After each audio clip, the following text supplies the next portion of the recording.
kita itu nggak pernah membal gitu. Pasti setiap kita doa minta pertolongan sama yang kuasa pasti akan terjadi. Kalau kita benar-benar mengamalkan zikir kita sampai detik ini tidak ditemukan. Sudah berapa paranormal, sudah berapa dukun sampai detik ini. Tengah laut di atas kapal saya lemas, saudara. Saya lemas karena saya diserang sama penunggu di situ. Malamnya saya langsung sakit, saudara. Malamnya saya diserang lagi gitu ya. Saya itu udah nggak bisa lagi, saudara, nggak bisa bergerak gitu ya. Di tempat tidur saya nggak bisa bergerak. Saya tidur begini, saya miring gini aja nggak bisa, saudara. Miring gini aja nggak bisa ya. Berarti ternyata saya inilah jalannya saya mati gitu ya, meninggal gitu, saudara. Salam, puji Tuhan. Kali ini kita akan mendengarkan kesaksian dari sahabat kita ya. Dia adalah bernama Yahya, mantan muslim. Bagaimana Tuhan menemui dia, menyelamatkan kehidupannya. Salam Pak Yahya. Ya, shalom Pak. Jadi namanya Yahya ya, begitu? Iya Pak, itu nama baptisnya kemarin. Kalau domisili di mana domisili? Di Jawa Tengah Pak. Oh, di Jawa Tengah ya. Baiklah, kita berikan kesempatan kepada saudara Yahya untuk bersaksi. Haleluya, silakan. Oke, terima kasih buat Bapak Ibu saudara-saudara terkasih. Di sini saya mau bersaksi menyampaikan perjalanan hidup saya.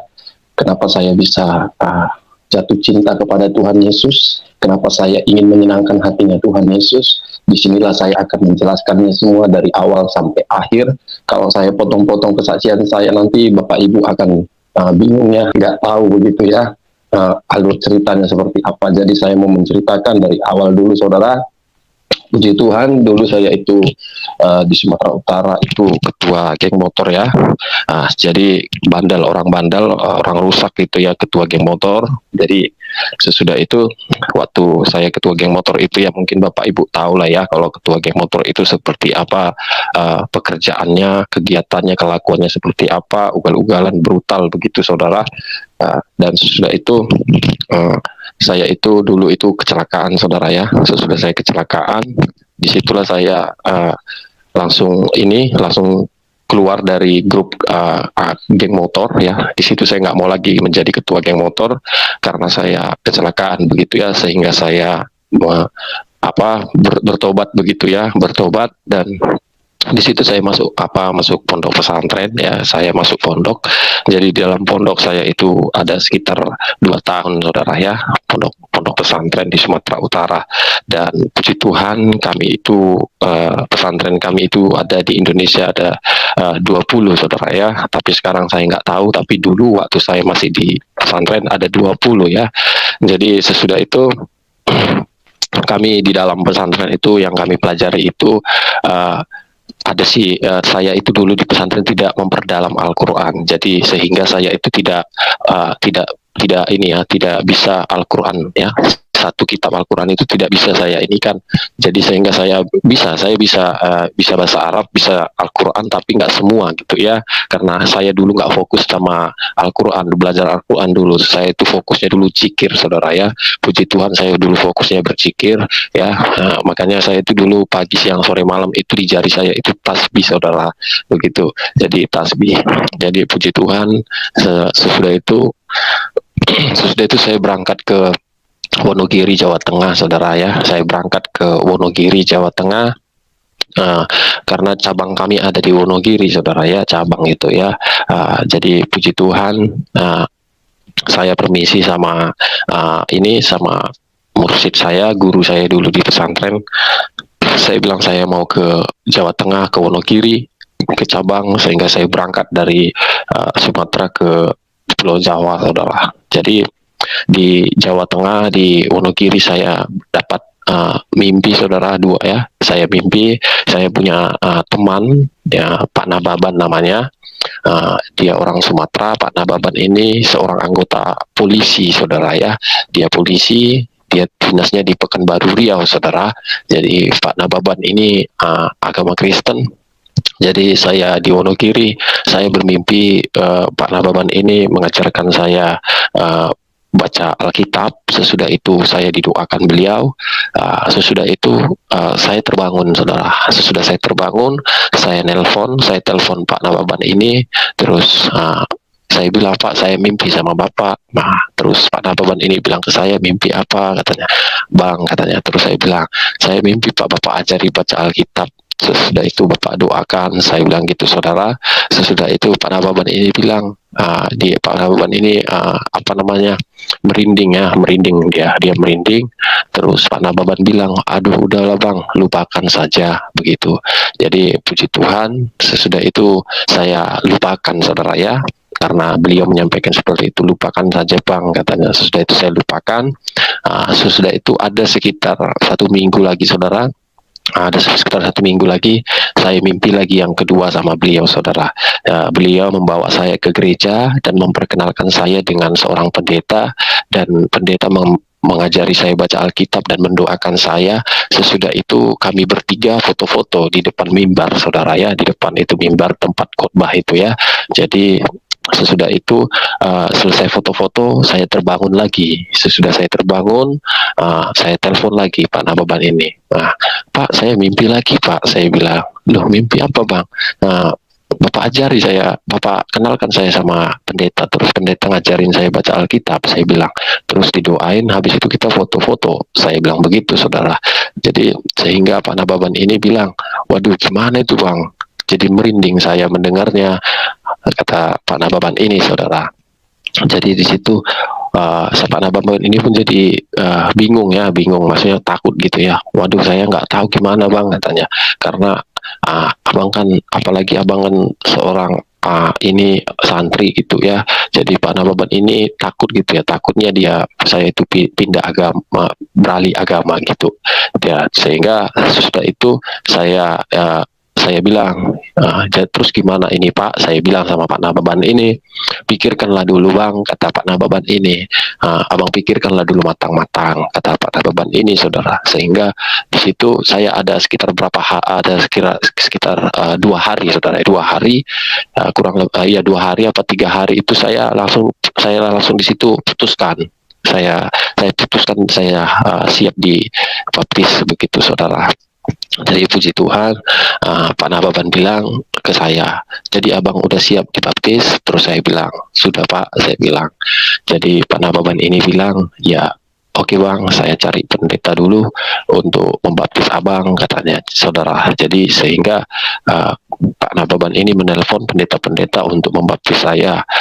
Puji Tuhan, saudara, dulu Pak Nababan ini susah mencari pendeta, saudara ya, untuk membaptis saya susah. Tapi puji Tuhan, Tuhan menunjukkan seorang penginjil dari Isa Al-Masih yang orang Boyolali, Jawa Tengah, saudara ya. Orang Boyolali, Jawa Tengah, namanya Abang Sabto Haryono ya. Jadi puji Tuhan, saya diarahkan Pak Nababan ini menemui beliau. Sehingga saya pergi ke Boyolali menemui Abang Sabto Haryono ini, saudara, orang Boyolali. Terus beliau membaptis saya di Semarang, saudara. Beliau membawa saya ke kolam renang ya, kolam renang. Jadi sesudah di kolam renang, saya di situ ditenggelamkan begini, dibaptis begitu, saudara. Sesudah itu selesai saya dibaptis, Abang Sabto Haryono ini membawa saya pelayanan ke menemui teman-temannya begitu, tim-tim dia begitu, pelayan-pelayan begitu. Jadi sesudah itu saya ada sekitar kurang lebih ada 5 bulan, saudara ya. Kurang lebih ada 5 bulan saya tinggal di rumah Bang Sabto Haryono ini ya, yang membaptis saya. Kurang lebih ada 5 bulan di situ tinggal. Jadi sudah saya tinggal di situ, selama saya tinggal di situ ya, saya mendapatkan perkataan yang tidak enak begitu ya, yang tidak enak didengar ya, begitu, dari tim beliau begitu ya.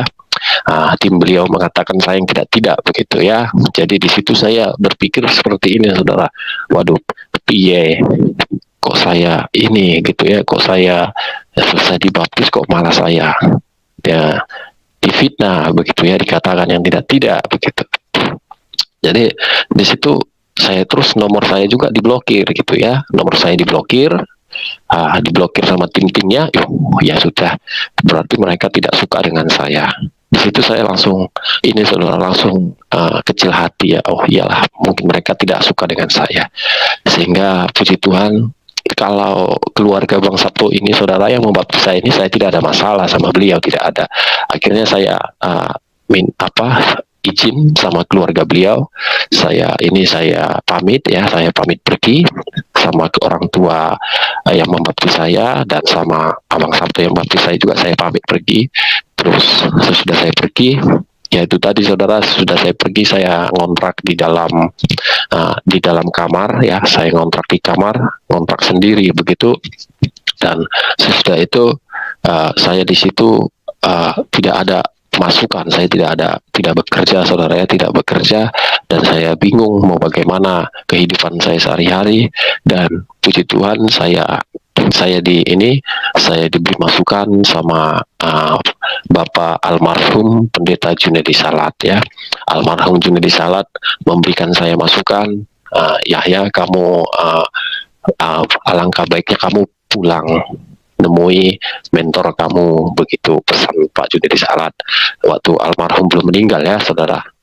Temui mentor kamu tidak usah dengar omongan perkataan manusia. Kalau kamu mendengarkan perkataan manusia, kamu tidak akan tahan, kamu tidak akan mampu, kata beliau begitu.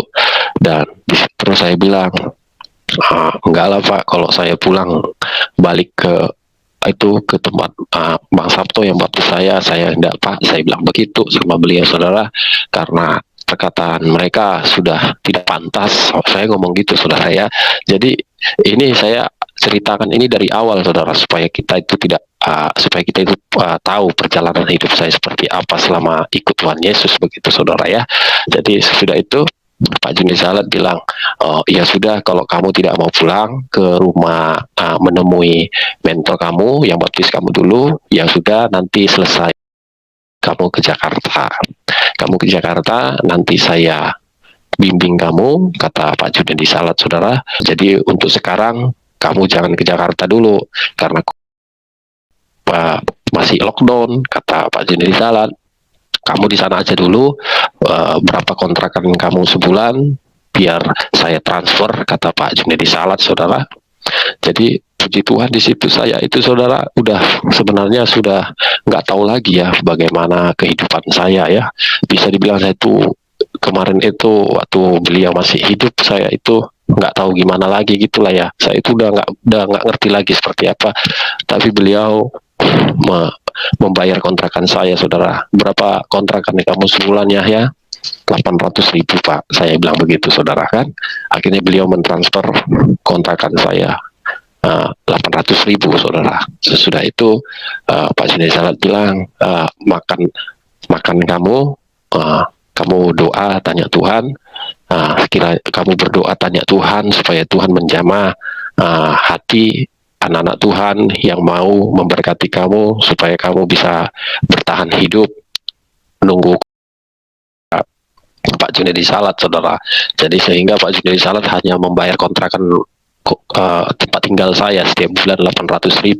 Kalau makan saya ya dari saya sendiri yang mencari, begitu saudara kan. Sesudah itu ya Pak, saya bilang begitu, saudara. Nggak lama kemudian Bapak Junedi Salat jatuh sakit, saudara, sehingga Pak Junedi Salat meninggal karena mungkin rumah beliau sudah jadi, saudara ya. Beliau sudah bahagia di sorga bersama Tuhan Yesus. Bapak Junedi Salat meninggal, di situ saya langsung menangis. Saya menangis saudara. Saya berpikir, waduh, ini bagaimana kontrakan saya, bagaimana pekerjaan tidak ada, boro-boro buat lamaran kerja, justru tenaga kerja aja banyak dikeluarkan, di PHK. Bagaimana ini? Saya di situ bingung, saudara. Dan sesudah itu saya di situ udah inilah ya, sudah nggak apa lagi gitu, nggak ada rasa percaya lagi gitu ya sama Tuhan Yesus gitu, saudara. Karena saya merasa saya itu, kenapa saya itu selesai dibaptis malah saya itu seperti ini, begitu ya, pengalaman penderitaan ini seperti ini, begitu. Sudah itu sesudah Pak Junedi Salat meninggal, saya udah nggak percaya, saudara, sama Tuhan. Dan akhirnya saya saya itu udah malas baca Alkitab ya, malas baca Alkitab, malas doa gitu ya. Dan saya kelakuan saya, perilaku saya itu seperti di saat saya ketua geng motor dulu, saudara, gitu ya. Kelakuan saya seperti ketua geng motor dulu gitu. Uh, karena saya itu udah gak percaya lagi begitu ya. Dan akhirnya sesudah itu sesudah itu, saudara, di sini ada apa? Ada anak hilang ya. Maksudnya anak hilang itu ada anak jemaat, ada di sini orang agama Kristen, anaknya umur SMP lah, SMP itu ya, jalan SMA begitu dia meninggal, saudara, tenggelam ya. Terus anak ini meninggal, namanya Jojo, orang pantai Cuana ya. Beliau tenggelam. Sesudah itu keluarga beliau dan ada pelayan Tuhan, Pak Aryono namanya ya. Beliau mengatakan kepada saya, Mas Yahya kan percaya Tuhan Yesus karena mimpi. Jadi tolonglah Mas Yahya, kita bawa doa agar si Jojo ini bisa ditemukan begitu, saudara ya. Sudah itu oh iya, saya bilang begitu. Akhirnya saya diundang datang ke rumah si korban ya, untuk hadir, untuk doa agar si Jojo, anak ini bisa ditemukan begitu ya. Dan akhirnya kami doa bersama, saudara. Kami doa bersama, saya bawa gitar dari kontrakan saya bawa gitar ke rumahnya. Di rumahnya saya doa memuji Tuhan ya, supaya si Jojo ini bisa ditemukan. Selesai itu orang tuanya si Jojo ini mengatakan kepada saya, gimana ya Pak Yahya supaya bisa ditemukan begitu ya. Dan akhirnya saya di situ langsung berpikir begini, saudara, gimana ini ya supaya si Jojo ini ditemukan. Jadi saya ngambil jalan pintas, Setelah itu karena saya masih percaya dengan apa saya dulu ya, dengan ajaran saya dulu begitu ya. Akhirnya sudah itu langsung saya langsung saya pergi ke tengah laut ya. Saya pergi ke tengah laut. Saya di situ ada nahkoda kapal dan anak nahkoda kapal, terus satu lagi kakaknya si Jojo yang meninggal ini. 4 orang. Kami ada 4 orang di atas kapal laut, di atas kapal ini, saudara. Kami pergi ke tengah laut. Si Jojo ini, saudara, sudah banyak yang mencari, saudara. Ya, Basarnas itu udah capek mencari mengelilingi pantai ini, saudara. Jadi karena orang tuanya si korban ini minta tolong sama saya sampai nangis-nangis, sehingga saya merasa kasihan begitu ya. Dan akhirnya saya ambil jalan pintas. Di situ saya langsung pakai doa lama saya, saudara. Doa zikir saya gitu ya, supaya si Jojo ini ditemukan, supaya dia supaya dia mengambang begitu ya. Saya berdoa tidak minta tolong sama Tuhan Yesus, saudara. Saya minta tolong bukan sama Tuhan Yesus, tapi saya minta tolong sama doa lama saya dulu. Saya doa pakai zikir saya dulu supaya si Jojo ini bisa mengambang. Kalau dia mengambang kan pasti bisa ditemukan begitu ya. Sudah itu saya langsung bilang sama keluarganya, ini susah Bu, Pak, ini susah ditemukan. Terus sampai saya ngomong sama keluarga si korban, saudara, kalau ini tidak bisa lagi ditemukan karena yang pegang dia ini sangat kuat. Saya bilang gitu, saudara ya, sangat kuat gitu. Yang megang dia itu raja pantai ini gitu ya, penunggu di situ gitu loh. Jadi yang megang dia ini kuat gitu ya. Jadi kalaupun beliau bisa ditemukan, itu salah satu mujizat lah gitu ya. Kalau bisa ditemukan mujizat gitu. Terus saya bilang ini nggak bisa ditemukan karena yang pegang ini orangnya kuat gitu ya. Di situ saya langsung saudara, langsung bilang sama keluarga korban, kalau ada nanti yang bisa menemukan dia, saya kasih uang. Sampai saya ngomong gitu, saudara, karena saya tahu bahwasanya ini nggak bakalan bisa ditemukan karena yang pegang dia ini kan bukan sembarang ilmu gitu ya, bukan yang ilmu apalagi gitu ya, udah kuat gitulah ya. Karena mungkin penunggunya ini kan mungkin sudah umurnya mungkin udah ratusan tahun, saudara ya, atau ribuan tahun, kita nggak tahu. Yang jelasnya ya, sementara saya aja masih anak kemarin begitu ya. Jadi ya udah jelas dia lebih kuat begitu. Sehingga keluarga si korban masih menggunakan ini paranormal, menggunakan dukun. tetap juga nggak ditemukan saudara sampai detik ini. Karena saya bilang langsung sama keluarga si korban, kalau bisa ditemukan dia, saya kasih duit yang menemukannya. Sampai sekarang nggak ditemukan saudara, nggak, sampai sekarang nggak ditemukan. Karena apa? Karena saya tahu, maksudnya saya tahu itu, saya percaya yang saya anut dulu gitu. Karena yang saya anut dulu gitu, saya percaya gitu ya. Ibarat katanya kalau orang Sumatera bilang, kita itu setiap melakukan doa itu tidak pernah mutul gitu ya, tidak pernah mutul. Kita itu nggak pernah membal gitu. Pasti setiap kita doa minta pertolongan sama yang kuasa, pasti akan terjadi kalau kita benar-benar mengamalkan zikir kita begitu ya. Karena zikir itu adalah kekuatan di dalam hidup kita begitu ya, salah satu untuk kekuatan gitu ya. Jadi di situ langsung saya berpikir, udah, kalau saya aja udah membal ya, saya itu membal, berarti ya sudah, ini berarti udah nggak bisa lagi begitu. Sampai sekarang, sampai detik ini saudara, tidak ditemukan. Sampai detik ini tidak ditemukan. Sudah berapa paranormal, sudah berapa dukun, sampai detik ini. Sesudah itu saya langsung lemas ya, di tengah laut, di tengah laut, di atas kapal, saya lemas saudara. Saya lemas karena saya diserang sama penunggu di situ. Saya diserang yang nggak bisa dilihat mata gitu ya. Saya lemas, nggak bisa lemas saudara. Akhirnya nahkoda kapal langsung membawa saya ke darat karena saya sudah lemas. Sesudah itu nahkoda kapal sama kakaknya si korban menurunkan saya dari kapal. Saya turun dari kapal aja saudara, saya itu dipegangin. Saya dipegangin saudara, karena saya udah lemas, tenaga saya nggak, stamina saya nggak ada lagi. Bahkan bawa sepeda motor saya nggak bisa ya, nggak bisa kemarin itu. Sesudah itu saya turun dari kapal, dipegangin. Sesudah itu saya dibawa ke rumahnya, ke rumah keluarganya si korban, si Jojo ini. Sampai di rumah keluarga si Jojo ini, saya dikasih saudara baju, kaos, saya dikasih kaos ya, karena saya basah mandi keringat saudara. Saya mandi keringat, saya dikasih kaos. Sesudah itu saya dikasih minum ya, saya dikasih minum.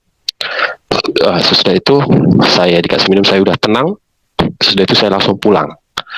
Saya langsung pulang ke kontrakan. Sampai keluarganya si korban mengatakan kepada saya, Mas Yahya bisa pulang ini, sanggup nggak nanti jatuh di jalan gitu kan, bawa sepeda motor. Terus saya bilang bisa, saya bilang, tapi saya nggak bawa. Saya diboncengin saudara. Saya pulang ke kontrakan itu saya diboncengin.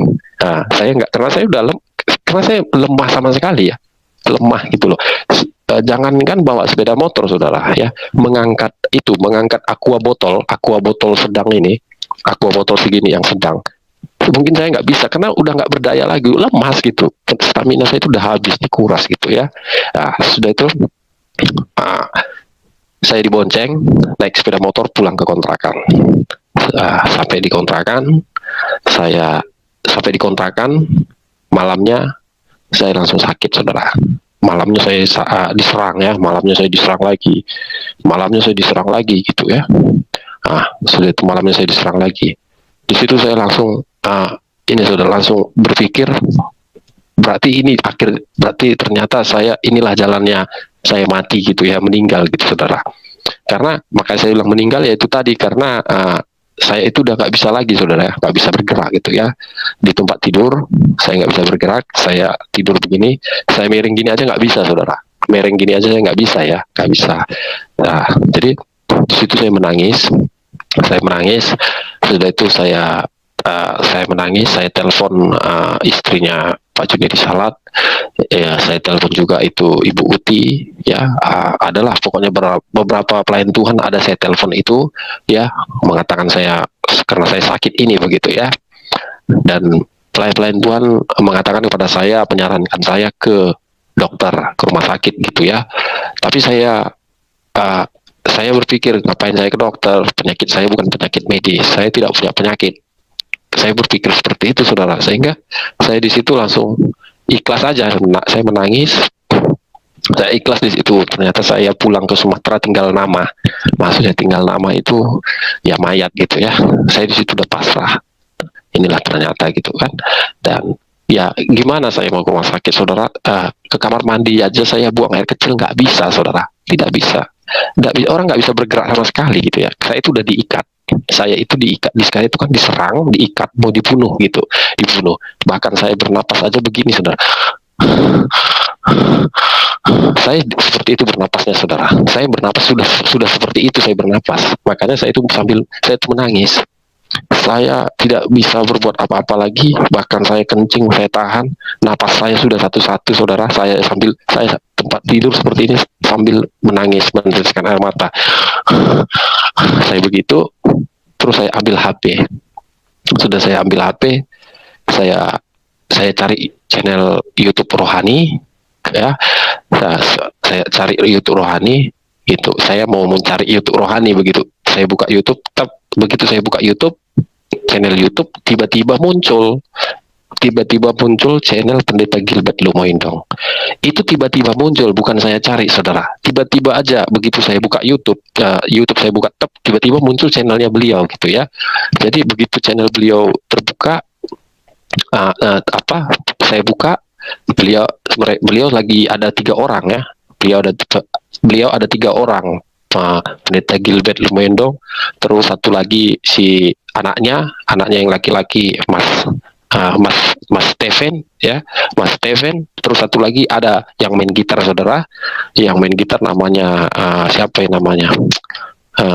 Mas Gren, saya lupa, ada Grennya lah, pokoknya ada Grennya, saudara. Pokoknya mereka ada 3 orang, anak muda, anak Pendeta Gilbert satu lagi ada Mas apa Gren, nggak tahu saya, pokoknya 3 orang.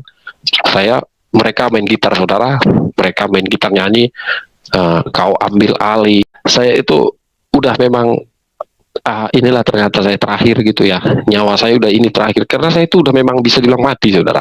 Karena waktu saya pulang dari rumahnya si korban juga, mereka itu udah nganggap saya itu pasti meninggal gitu ya, orang-orang situ gitu ya, pasti saya kalah, pasti saya mati begitu ya. Tapi puji Tuhan, saudara, saya masih diberikan kesempatan sama Tuhan Yesus sehingga Pendeta Gilbert menyanyikan lagu rohani. Di situ saya menangis. Selesai saya menangis, saya gerakkan badan saya begini, sudah bisa, saudara. Habis itu saya gerakkan begini, bisa juga gitu. Tapi duduk belum bisa, jalan belum bisa, tapi mereng begini sudah bisa. Di situ saya semakin menangis. Dan sesudah itu Pendeta Gilbert berdoa buat para penonton semua, yang sakit engkau sembuhkan, yang lemah engkau kuatkan, yang berbeban berat engkau hibur, di dalam nama Yesus. Puji Tuhan, saudara, saya sembuh. Saya bisa duduk. Di situ saya menangis, saudara. Saya langsung bergerak bisa. Sesudah itu saya duduk bisa. Habis itu saya coba berdiri bisa.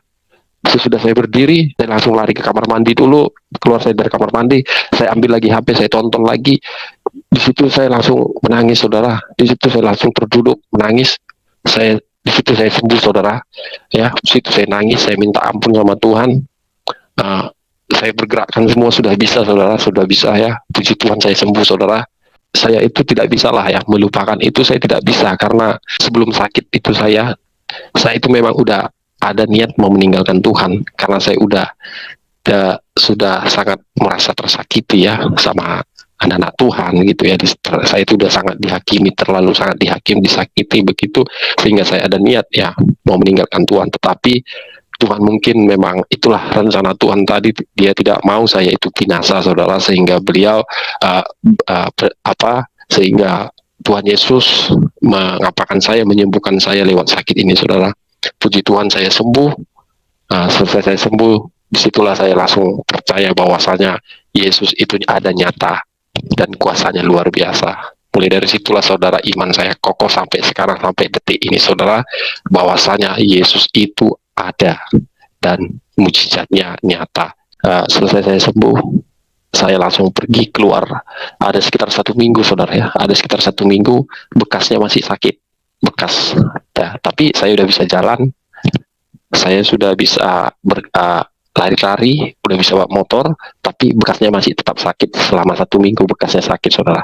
Habis itu saya pergi bersaksi, saya pergi keluar rumah, saya ceritakan sama teman-teman saya yang ada di sini agama Muslim, Nah, saya ceritakan begitu ya, mereka itu ya kaget aja ya, terheran begitu ya. Mereka juga sudah mengatakan pasti itu meninggal karena dia udah melawan, katanya melawan raja penunggu pantai. Sehingga di situ saya bersaksi sama mereka-mereka, ya sampai sekarang mereka tanda tanya sama saya, saudara. Ya, mereka kira saya ke dokter, mereka kira saya entah entah pakai apa bisa sembuh gitu, mereka bingung. Tapi begitu saya ceritakan mujizat kesembuhan saya, di situ mereka terbengong-bengong, saudara, sampai sekarang ini.